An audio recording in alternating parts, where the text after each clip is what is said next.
Well, welcome back to lecture number 6, and we move on now to another location in the road trip that is Bunyan's Pilgrim's Progress, and that is to the Palace Beautiful. Now, we left Christian. You remember he had come across simple sloth and presumption at the sepulchre, and then a little further on he had met formalist and hypocrisy, who had gone along two different roads called danger and destruction. And instead, Christian had ascended up a hill, and halfway up that hill, he stops at an arbor and falls asleep. Actually, we didn't say this last time because it's more important to say it here, that when he awoke and before he went on his journey to discover that he'd lost the scroll and had to make his way back again, he met briefly two other characters, one called Mistrust and another called Timorous. And they are heading backwards. And they are shouting at Christian, warning him that terrible danger lies ahead. Well, now that he's back at the arbor, he's found his scroll again, found his assurance. He spies now in the distance a wonderful, stately palace called Beautiful. And it's just beyond the top of the hill called Difficulty. And Christian decides that this is a good place to lodge for the night. Now, this is Bunyan describing allegorically, you understand. Pilgrim's Progress is an allegory. He's describing allegorically the church. The church for Bunyan was Palace Beautiful. I wonder what we might call it. The church. A building, for sure. But I wonder what name, I wonder how we would describe the body of Christ. The place where we gather together as the Lord's people, the place where we make solemn vows of fellowship with one another and oblige ourselves to care for one another, where the Word of God is preached, where we are fed and nourished, and where we grow and where we find such wonderful things. And Bunyan loved the church. Those 12 years of almost solitary confinement. It wasn't really solitary confinement. He was allowed visitors, and I think his family were allowed to visit him and bring him food in the prison, in the cell in Bedford. But to be away from the church and to be away from an institution that he loved because he saw it as the body of Christ. I think of the words of John Calvin in the Institutes. He's quoting Cyprian, the early church father, that no one can have God as his father who doesn't have the church as his mother. And that's how Calvin put it. Now, for Bunyan, the church was a beautiful thing. And he describes it in terms of great affection here. You can read his account of his own admission into the local church at Bedford, where the minister was John Gifford, who discipled him as a young Christian. The bride of Christ is adorned in all of her beauty. It is built by the Lord of the hill, and he built it for the relief and security of pilgrims, Bunyan says about Palace Beautiful. For Bunyan especially, living in the 17th century when debates about the nature of the Church of Christ on earth were strong, the church becomes a topic for sermons and books and debates of all kind. And Bunyan had done a great deal of thinking about the church. And so here, I want us to look at this Palace Beautiful and what sort of things go on here as he tries to describe allegorically what the church is like. Now, the first thing is that the church can expect satanic resistance. I think Bunyan is thinking of that seminal passage in Matthew 16 at Caesarea Philippi. I will build my church and the gates of hell will not prevail against it. He builds his church in enemy-occupied territory. He builds his church right up against the walls of Hades itself. Before Christian enters Palace Beautiful, he sees two lions. It was this that had made Mistrust and Timorous run backwards and warn Christian that terrible danger lay ahead. At the door of the palace, there is a man who's called the porter, who says to Christian, "Is thy strength so small? Fear not the lions, for they are chained and are placed there for trial of faith, where it is, and for discovery of those that have none. Keep in the midst of the path, and no hurt shall come unto thee." Right? So he walks down the center of the path. The lions can't get at him. But notice how Bunyan introduces the two possibilities: to try the faith of those who have faith, and to discover those who perhaps, like Timorous and Mistrust, who actually didn't have faith and ran backwards. Now, Christian doesn't see, we are told in the narrative, but Christian doesn't see that the two lions are chained. Now, interpreters have a little bit of a field day here. Who are these two lions? What are they supposed to represent in the allegory? And it's a fairly standard and somewhat obvious thing to explore, that perhaps one of the lions represents the authority of the state, and another lion represents the authority / tyranny of the church. Remember, Bunyan has been at the mercy of both.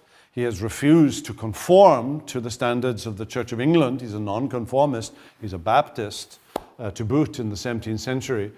He's a Puritan. He's a non-conforming Puritan Baptist preacher. So he's fallen foul both of the restorationist government of Charles II, the state, but he's also fallen foul of the church. And it's probable that these two lions represent the church and state that are out to get people like Bunyan. Now, of course, where did he get the analogy of a lion that's on a chain? And of course, Revelation 20 is the obvious answer to that. That Satan is released, but he's on a chain. Now, the devil roars and threatens, but his access is limited. Remember, even in the book of Job, in those opening 2 chapters of the book of Job, that Satan could not do anything that God hadn't given him permission to do. One thinks here of the words of Martin Luther in the famous hymn, "And though this world with devils filled should threaten to undo us, we will not fear, for God hath willed his truth to triumph through us. The prince of darkness grim, we tremble not for him. His rage we can endure, for lo, his doom is sure. One little word shall fell him." So the church can expect satanic resistance. The second thing we learn from this particular point in the narrative is that the church is gifted by overseers. The porter is the palace overseer. He is the church's overseer. He's an elder who in this case is probably a reflection of the minister, once again, of John Gifford. We've said this many times, but many times throughout Pilgrim's Progress, I think John Bunyan is describing characters fashioned after the likeness of his own minister, who had been his evangelist and had been his teacher and mentor and discipler. And then he enters into a little bit of a conversation. "What is your name?" And Christian answers, "My name is Christian, but my name at first was Graceless." Only now do you learn the fact that his name actually was Graceless. "And I came from the race of Japheth, whom God will persuade to dwell in the tents of Shem. Now that'll test your knowledge of Genesis and Genesis 9. You know, it was said of John Bunyan that if you pricked him, his blood would flow bibline, that Bible texts would come out of his arteries. And of course, he knew the Old Testament very well. He knew the Bible very well. This is an interesting statement. It comes from Genesis 9. It's the words from the cursing and blessing that follows the episode of Noah's drunkenness. And Noah is speaking to his three sons, Shem, Ham, and Japheth.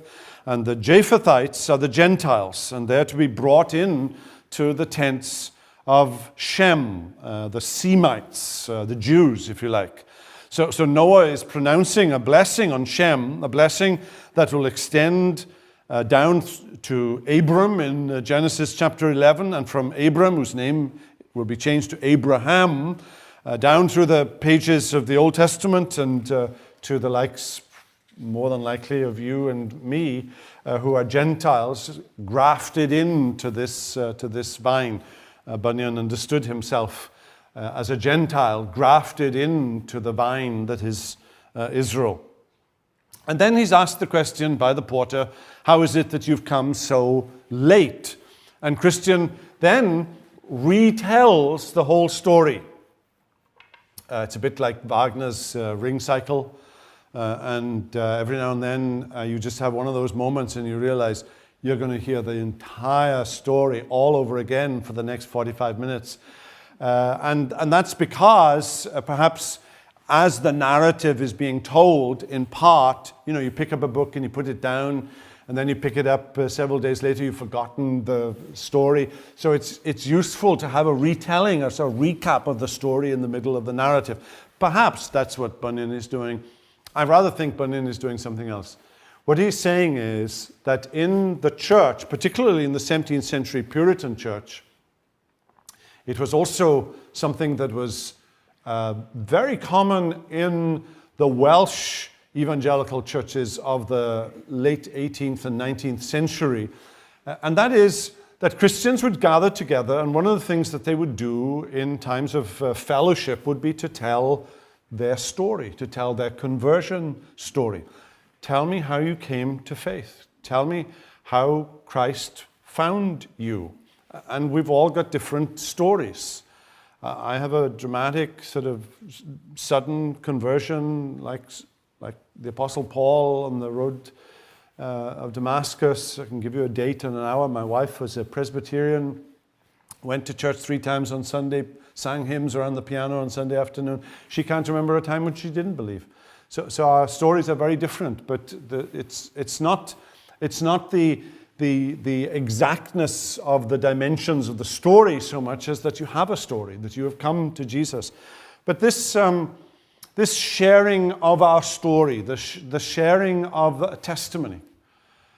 Give me your testimony. Stand up and tell me your testimony. Tell me how you came to Jesus. And I think that's what Bunyan is reflecting in the narrative itself, that on several occasions, and particularly now in Palace Beautiful in the church, Christian tells his story.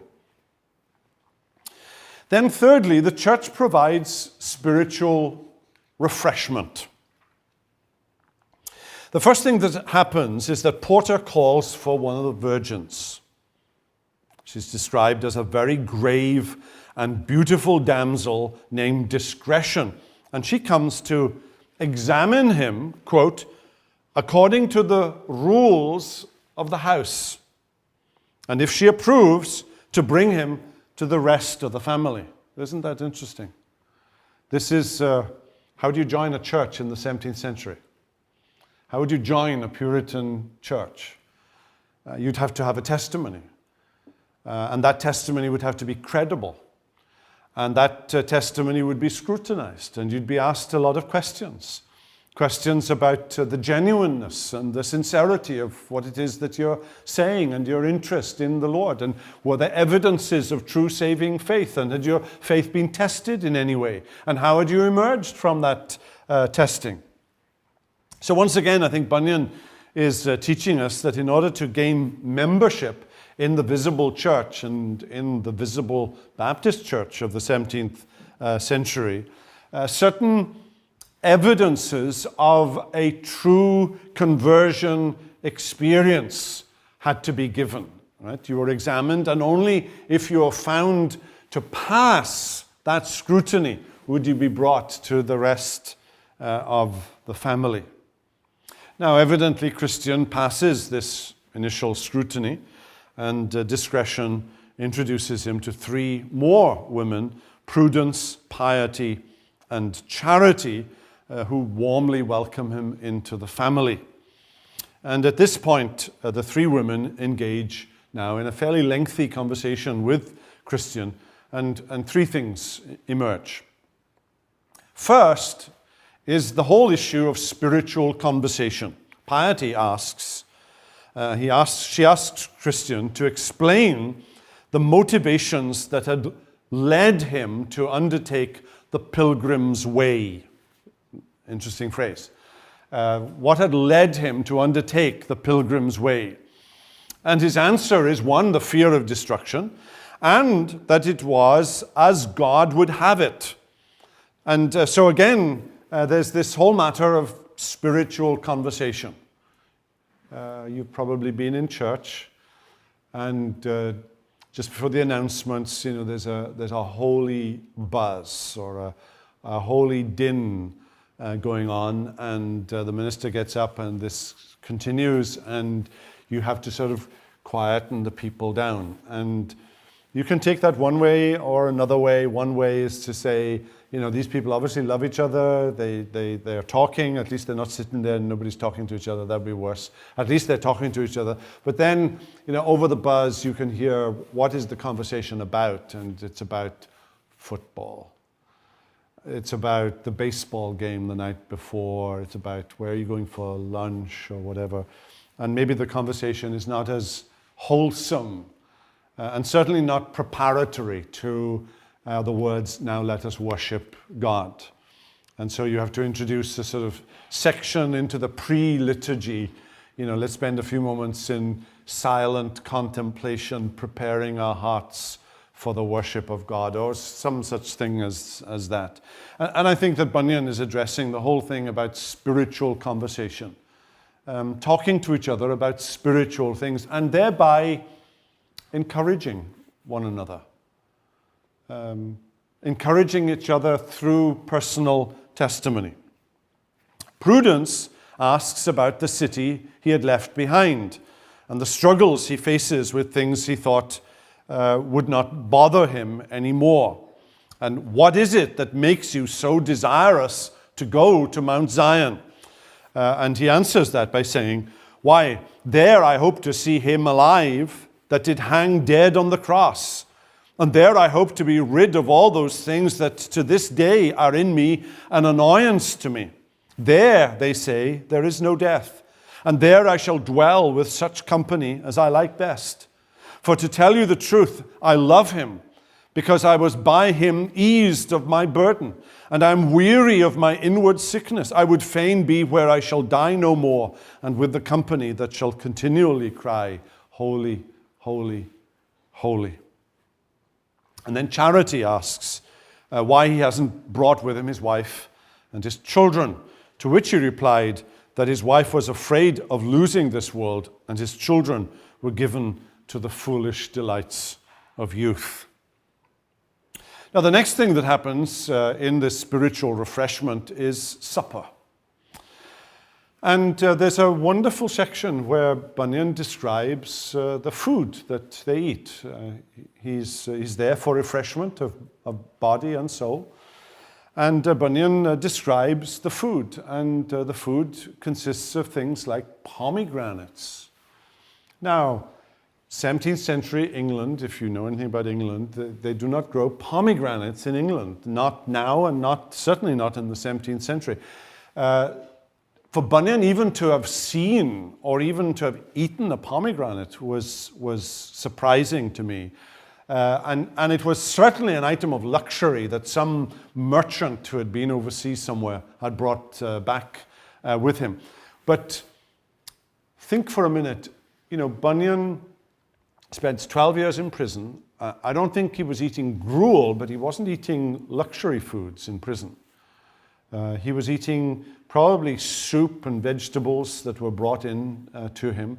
If you look at Bunyan's picture, a picture was taken, not with a camera, but one of these etchings of Bunyan. If you look at him, a picture of Bunyan in his 60s, after he's been out of prison for a decade, he's not short of a pound or two. I mean, he is on the plump side in these pictures. He loved his food.